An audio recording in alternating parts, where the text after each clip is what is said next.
توحید، مسئلہ توحید کی سمجھ آ جانا اور شرک سے بچ جانا، اس کا تعلق علم سے نہیں ہے جی، دولت سے بھی نہیں ہے جی،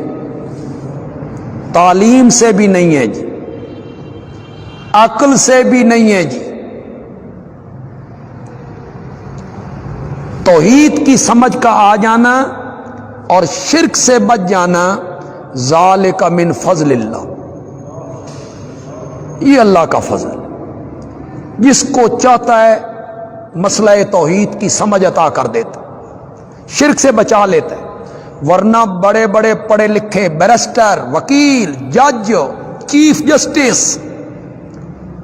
گورنر، وزیر اعظم، کتنے لوگ ہیں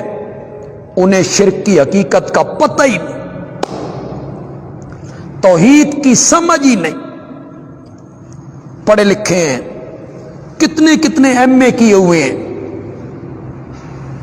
انہیں حقیقت کا کوئی پتہ نہیں۔ کل ایک صاحب کسی ٹی وی چینل پہ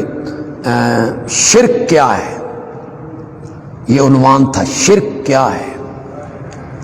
تو وہ اس پر بیان کر رہے تھے شرک یہ ہے کہ اللہ کی جو صفت ہے نا، بیان ہی وہ صفت غیر اللہ میں مانی، بس وہ شرک ہے۔ یعنی جس طرح اللہ کی وہ صفت ہے نا، بالکل وہی صفت غیر اللہ میں مانی جائے تو یہ شرک ہے۔ تو پھر وہ کہنے لگے دیکھو جی، ہم بھی دیکھ رہے ہیں اللہ بھی سمیع ہے، ہم بھی سن رہے ہیں اللہ بھی سنتا ہے، اللہ بھی بصیر ہے، تو ہمارا بھی اختیار ہے، چل کے ادھر چلے جائیں، ادھر چلے جائیں، باہر چلے جائیں، تو ہمارا اختیار ہے، تو اتنا اختیار ہمارے پاس بھی ہے۔ حضرت عیسیٰ مٹی کے پرندے بناتے تھے، پھونک مارتے تھے، سچ مچ کے پرندے بن جاتے تھے بےاذنی، اللہ کے اذن سے، تو مادرزاد نابیناؤں کو ٹھیک کر دیتے تھے۔ تو یہ دلیلیں دی جا رہی ہیں کہ اختیار ہیں جی، سننے کا، دیکھنے کا، اور آگے جو اینکر بیٹھے ہوئے ہیں وہ کہتے ہیں سبحان اللہ، وہ سمجھ رہے ہیں کہ واقعی یہ شرک کی حقیقت بتا رہا ہے۔ ظالم لوگوں، میرے نبی نے جس بندے نے کہا تھا ما شاء اللہ و ما شاء محمد، آپ نے فرمایا اجعلتنی للہ ندن، یہ جملہ کہہ کہ تو نے مجھے اللہ کا کیا بنا دیا، شریک بنا دیا، اس جملے کو آپ نے شرکیہ جملہ کہا تھا۔